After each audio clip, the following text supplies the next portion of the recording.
পেশাল পারিস না দাম এক মিহি কাকু বাইতে যে উঠমু মাগো এক বাইতে ঠান্ডা নাক বুঝাই না এই বন্যার মধ্যে কেরা কারে জায়গা দেয় মানুষের ঘরে খাওন নাই থাকার জায়গা নাই উড়া হাবি গেদা উঠপুনি মাথায় কইরো দুঃখ পায় না যে আল্লাহ আল্লাহ গো মা ও যা দোরা মারে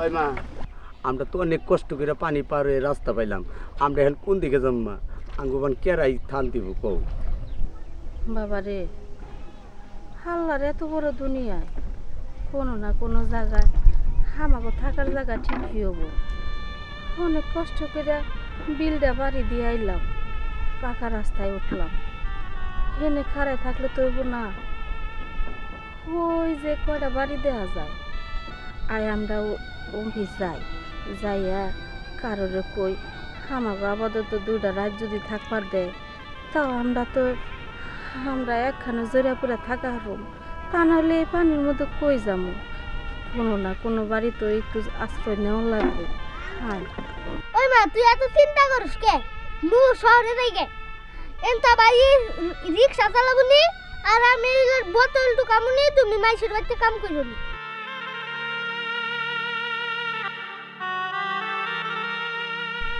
বাবা শহরে যান যাব না শহরে কি ভাই যাবো বাড়িঘর থেকে আর শহরে যান যাবো বাড়িতে জিনিসপাতি আছে আর এখন তো পানির কারণে ঘর দরজা নষ্ট হয়ে গেছে যখন পানিটা কমবো তখন তো আবার ঘর বাড়ি ঠিক করে রাখবো আমরা শহরে না যাইয়া এই গ্রামে কোনো এক বাড়ির জায়গা নিয়ে থাকি গিয়া ওইসে ও মা এত পানি সাঁতরাই আইলাম আর কত করে এনে খাড়াই থাকবো কোনো না কোনো বাড়িতে যাইতে একটু আশ্রয় নেওয়ান লাগবো চলো না অনেক ক্ষুধা লাগছে পেটের মধ্যে ওই মা আমার আর খিদাই কুলাইতাছে না কের বাড়িতে দিয়ে খাবার পেয়ে দে ওই উললি করিস না দিবনি এখন আমরা কোন আশ্রয় নিয়ে নই মানুষ যাই আমরা আশ্রয় নিয়ে যা যা বিনা আগে যা যা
আমরা তো আস্তে আস্তে টানে আই বললাম এখন আমরা কোন দিকে যাবো খায়া গেলে বয়া নয়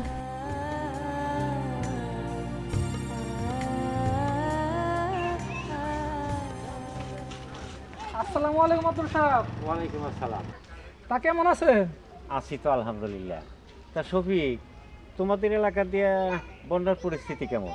কি বলবো আব্দুল সাহেব, অবস্থা খুবই খারাপ। তাই নাকি? হ্যাঁ, মানুষের খাবার দাবার কোনো নাই, নিরাপদ পানি নাই, মানে কিভাবে যে চলতেছে মানুষ এখন। আসলে বিষয়টা খুব মুশকিল, কি করণ যাবো, এটা তো মানুষের কোনো হাত নাই, আল্লাহর ইচ্ছা, তাই না?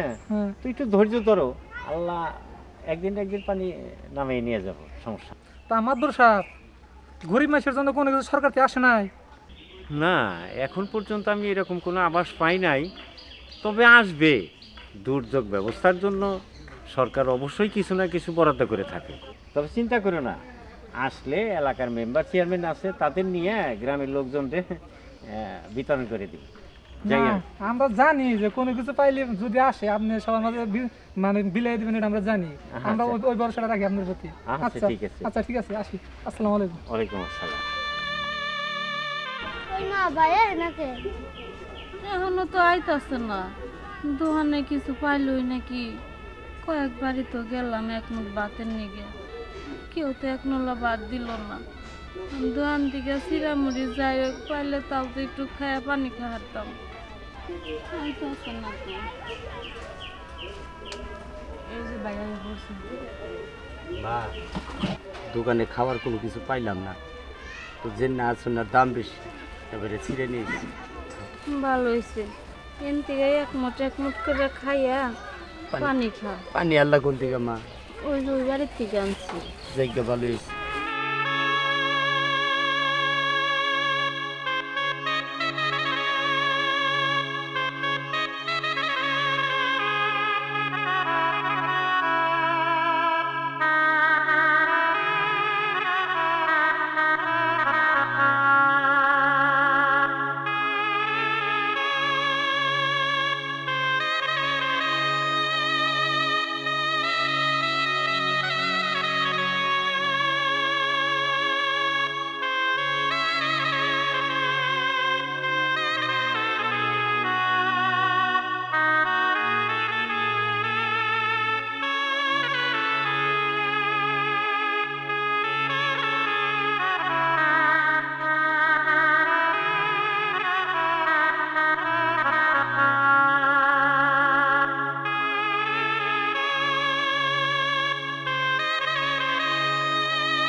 আরে আপনারা এখানে? কিরে লতা, আরে শরীফ ভাই। তোর খবর কি? এখানে বসে রেছাস? হ ভাই, আমরা এই জায়গায় আমাকে বাড়ি না বন্যার পানিতে বাইসে গেছে গা।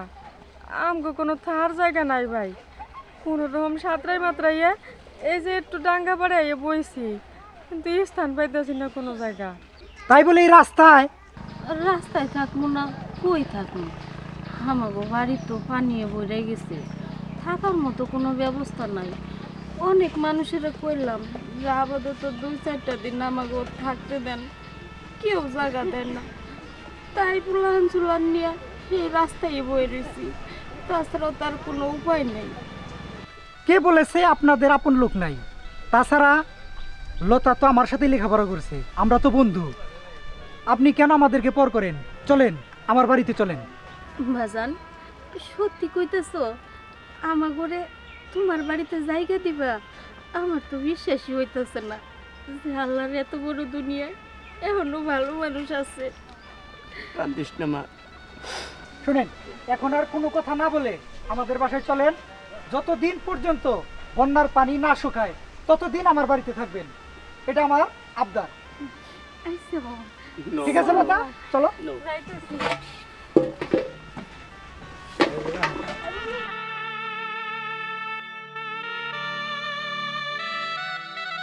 আসো সোহা, এই তো আশা করছি। রাখুন টাকা, হ্যাঁ রাখেন, বসতে দেন কেন?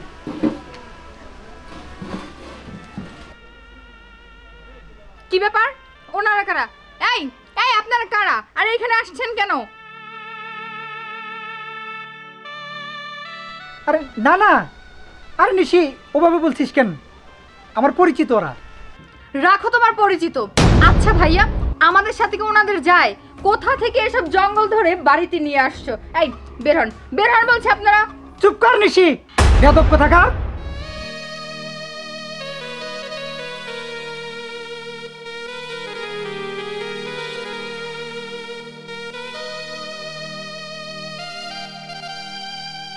থাক বাবা, তুমি আর তোমার বোনের লোকে রাগারাগি করো না।